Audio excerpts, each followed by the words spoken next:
Well, greetings, everyone. It's the Monty Man once again with this week's Monty Man's Meditorial. I've entitled this one, Dealing with the Knuckleheads in Our Lives.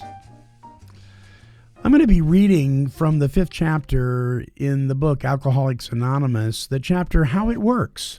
And I have to tell you that this piece has saved my blessed assurance more times than I'd even like to admit. In dealing with the knuckleheads of our lives, and there are plenty, right? Well, this was our course. Now, what does that mean? That means we're going to take this road, not that road. We're not going to take our road. We're going to take the one that is highly suggested in this following paragraph. This was our course. What is a course? A course is very focused. We set course. We set sail for.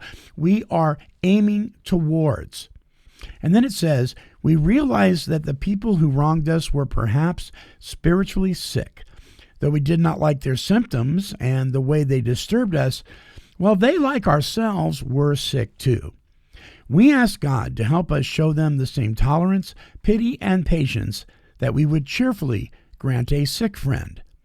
When a person offended, we said to ourselves, this is a sick man. How can I be helpful to him? God, save me from being angry. Thy will be done. We avoid retaliation or argument. We wouldn't treat sick people that way. If we do, we destroy our chance of being helpful.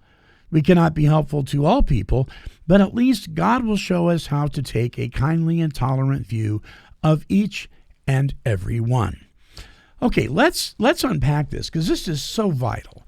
This was our course. We realized that the people who wronged us were perhaps spiritually sick. Okay, this changes the dynamics altogether of the offense that the person has done towards us or what we perceived as an offense, right? Perhaps something is going on deeper inside this person's psyche, emotionally, mentally, spiritually, that has nothing to do with you or I. And many times that is the case. It goes on to read, though we did not like their symptoms and the way they disturbed us. Well, what's a symptom?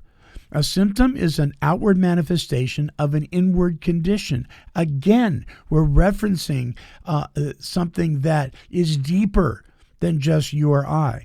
But we don't like the symptoms. We don't like the way this stuff is being displayed. And we feel like it's getting all over us, right? So we don't even like the way it's disturbing us. We're not happy with ourselves. But then it says, they, like ourselves, were sick too. We realize this. We challenge ourselves to come to the realization that the playing field is level here. They, like me, he, like I, she, like us, are sick too. Wow. And then it gives us a directive. It tells us to pray.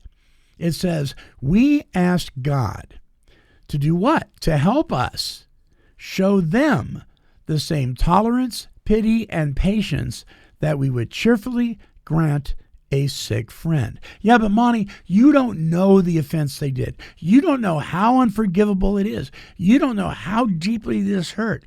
No, I don't. But I do know that this formula will work for those of us who hold on to resentment. And let me tell you, if you wake up in the morning and you're still frying over what somebody said, did, or acted, you've probably built yourself a resentment. It goes on to say, when a person offended, it doesn't say if, it says when they do. When a person offended, we said to ourselves, this is a sick man. So now we're referencing the fact that there's something deeper going on again. See how the author is repeating himself, but saying it differently so we get it? Then he asks the question, how can I be helpful? Helpful to who? The one who's sick.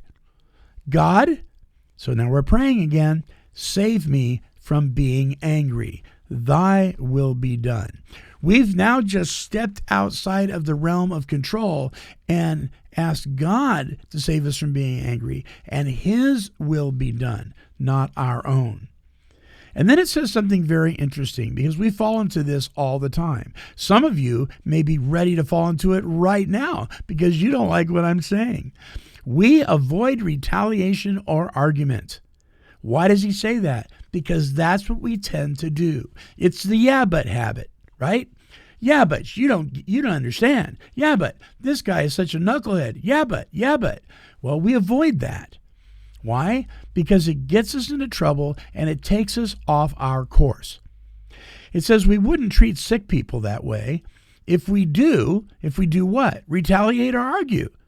We destroy our chance of being helpful. Remember, we just asked God to show us how we could be helpful? We cannot be helpful to all people, but at least God will show us how to take a kindly and tolerant view of each and every one. If we can't help the person that is the offender, at least we can learn to have tolerance and kindness towards them. Remember, there's something going on that probably has little to do with you or I in many, many cases. So, what's your course this week when it comes to the knuckleheads in your life? Are you going to retaliate and argue? Or are you going to realize that the playing field is level and maybe ask God to help you show them the same tolerance, pity, and patience you would cheerfully grant a sick friend? I mean, it's probably what you would want if you were acting out, right? I know it would be what I would want. Hey, it's something to think about. So until next time, this is the Monty Man, and I'm wishing God's perfect serenity for you.